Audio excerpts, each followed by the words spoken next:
خط استوا کے علاقے میں سطح زمین دوپہر تک خوب گرم ہو جاتی ہے اور گردشی عمل کے نتیجے میں بارش دوپہر بعد ہوتی ہے۔ تیسرا ہے اس کے برعکس سمندر کی سطح پر دوپہر تک گردشی عمل نہیں ہوتا، کیونکہ سمندر کا پانی آہستہ آہستہ گرم ہوتا ہے، اسی لیے خط استوا کے علاقے میں دوپہر کے بعد سمندر پر گردشی بارش نہیں ہوتی۔ دیے گئے نقشے میں خط سرطان، اراولی پہاڑ، مغربی ساحلی علاقے اور لکشدیپ کی نشاندہی کیجیے۔ اب دیکھیے، سب سے اوپر تھار کا ریگستان کے بازو میں یہ اراولی کی پہاڑی کا علاقہ ہے، اس کے بعد میں خط سرطان کا علاقہ، پھر مغربی ساحل کا میدان اور مغربی گھاٹ، اس کے نیچے ہے لکشدیپ کے جزائر۔ سوال نمبر 6، درجہ ذیل سوالات کے لیے تفصیلی جوابات لکھیے۔ پہلا ہے ندی کنارے علاقائی سیر کے لیے سوال نامہ تیار کیجیے۔ اس کا جواب ہے، پہلا سوال ہے اس دریا سے کتنی فصلیں نکالی جا سکتی ہیں۔ دوسرا سوال ہے کتنے دیہات کے پانی اس ندی سے مدد ملتی ہے۔ اس دریا میں کتنے قسم کی مچھلیوں کی افزائش ہوتی ہے۔ چوتھا سوال ہے کتنے لوگ اس ندی کے ذخیرہ آب کا استعمال کرتے ہیں۔ پانچواں، ماہی گیری کے پیشے میں کون سے مواقع ہیں۔ چھٹا، کسانوں کے لیے ندی کتنی مفید ہے۔ ساتواں، ندی کی آلودگی آپ کیسے کم کریں گے۔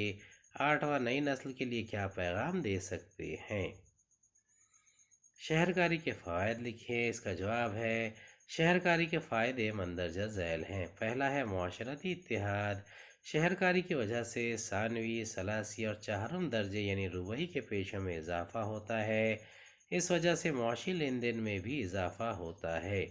علاقے کی ترقی تیزی سے ہونے لگتی ہے۔ مختلف علاقوں سے آئے ہوئے لوگوں کی ایک جگہ رہنے لگنے سے شہر میں ثقافتی اور معاشرتی رسوم و رواج کا تبادلہ ہوتا ہے، یہیں سے معاشرتی اتحاد کو استحکام حاصل ہوتا ہے۔ دوسرا ہے جدید کاری۔